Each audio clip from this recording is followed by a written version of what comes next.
আসসালামু আলাইকুম সবাইকে। অপরিণত ভালোবাসা গল্পের 61 নাম্বার পার্ট। তো বেশি কথা না বলে চলুন গল্প শুরু করা যাক। সত্যিকারের ভালোবাসা আর ক্ষণিকের মোহ দুটোর মাঝে অনেক পার্থক্য আছে। কেউ যদি কাউকে সত্যিকারের ভালোবেসে থাকে তাহলে সেই ভালোবাসাকে ধরা হয় সবকিছু থেকে আলাদা। ভালোবাসলেই যে কাছে পেতে হবে এমন তো কোথাও লেখা নেই। আমরা তো চাইলেই 90 দশকের মতো হাজার মাইল দূর থেকেও ভালোবাসতে পারি।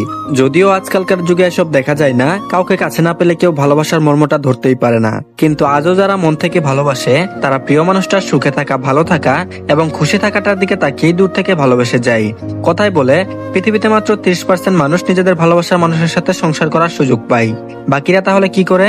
তারা কি নিজেদেরকে খুইয়ে দেয়?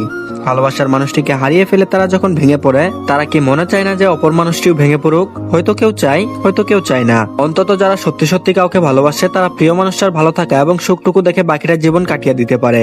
বলা বাহুল্য, ছোট থেকে এক অন্যরকম মোহে আকর্ষিত হয়ে নিজেকে খুইয়ে ফেলা ইকরা সত্যি সত্যি শ্রাবণকে ভালোবেসেছিল।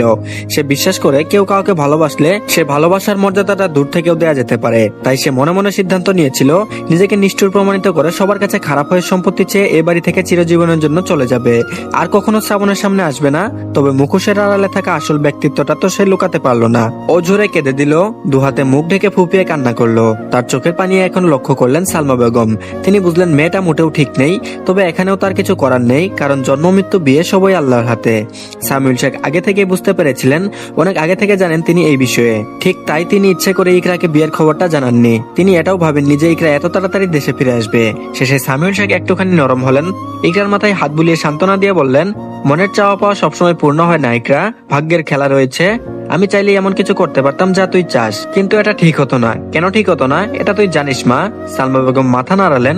সামিউল শেখ আবারও বললেন, তুই চাইলে আমি তোকে সত্যি সত্যি তোর বাবার ভাগের সম্পত্তি দিয়ে দিতে পারি, তবে আমার উপর কোনো অভিযোগ রাখিস না মা। নিজের মেয়ের মতো করে রেখেছিলাম তোকে, কখনো ভাবিনি যে তুই আমার ভাতিজি। শুধু বাবা মা ডাকতে পারিসনি আমাদের। কিন্তু সত্যি করে বলতো মা, আমরা কি তোর বাবা মা নই? ইকরা এবারে হু হু করে কেঁদে উঠলো, চাপটে জড়িয়ে ধরলো সামিউল শেখকে।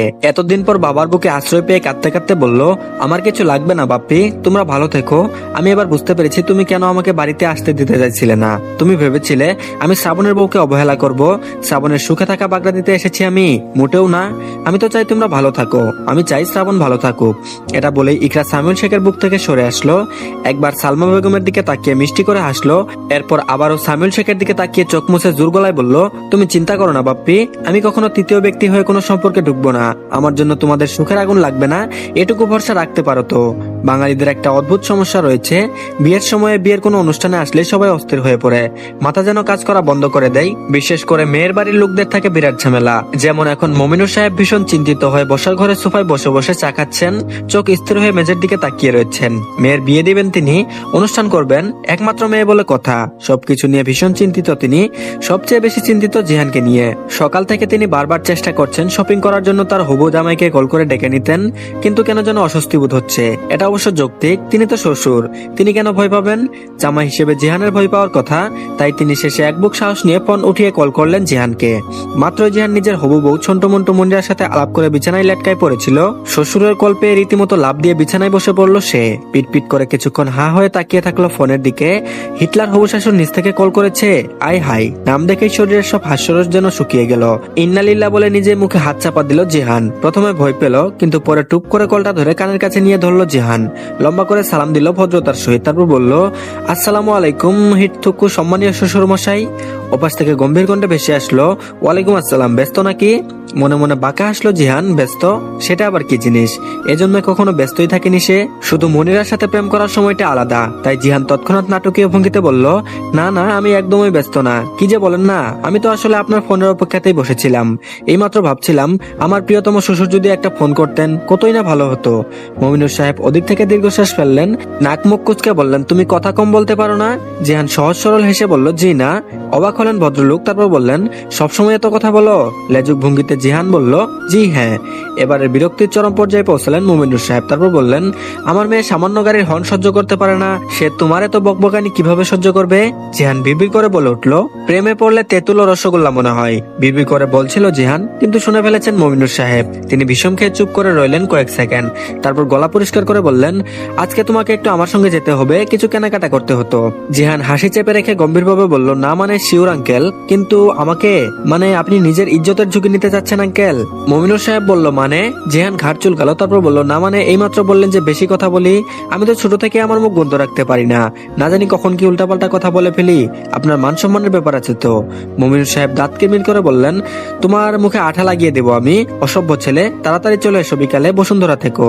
জিহান তাড়াহুড়ো করে বলল, জি আঙ্কেল, অবশ্যই। মনিরাকেও আনবেন প্লিজ। না মানে একটু চয়েস করে দিত যা যা দরকার। জানেন ওই তোর পছন্দ অনেক ভালো আঙ্কেল। এবারে মমিনুর সাহেব হেসে বললেন, হ্যাঁ আমার মেয়ের চয়েস খুব ভালো। জিহান সুযোগ লুফে নিল, ফট করে বলল, এজন্যই তো আমাকে পছন্দ করেছে। কি সুন্দর ব্যাপার, তাই না আঙ্কেল? ওপাশ থেকে মুহূর্তের নীরবতা, তারপর একখানি ভারী নিঃশ্বাস।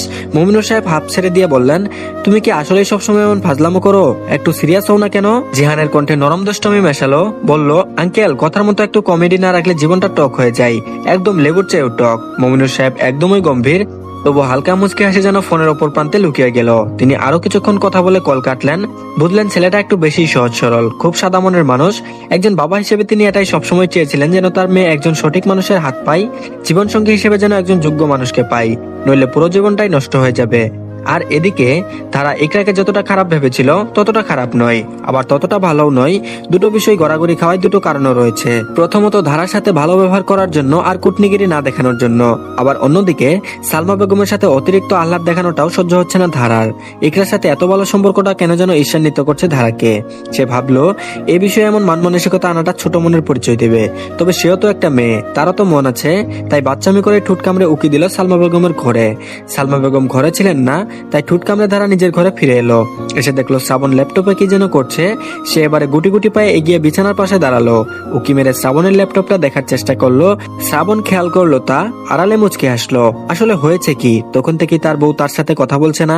ধারা শেষ সময় সাপ সাপ জানিয়ে দিয়েছে যে শ্রাবণের সাথে গোটা দুদিনই কথা বলবে না। কিন্তু কেন, এর কোনো কারণ দিতে পারেনি বেচারি। কিন্তু কথা বলবে না এটা নিশ্চিত করে জানিয়ে দিয়েছে। জীবনে প্রথমবার বউয়ের এমন উড়নচণ্ডী রূপ দেখে শ্রাবণ তেমন কিছুই বলেনি, মুচকি হেসে মেনে নিয়েছে। জীবনে সবকিছুরই অভিজ্ঞতার প্রয়োজন রয়েছে। সহজ সরল বউটার মিষ্টি রূপটা দেখেছে সে, এবার একটু উড়নচণ্ডী রূপটাও দেখুক। সব দিক তো ভালোই লাগে, এই রূপটাও মন্দ নয়। তো ধন্যবাদ সবাইকে, আজকের পার্টটি ওই পর্যন্তই। আশা করছি ভালো লেগেছে। পরবর্তী পার্টও খুব তাড়াতাড়ি দেওয়া হবে। সবাই অবশ্যই আমাদের চ্যানেলটিকে সাবস্ক্রাইব করে রাখবেন।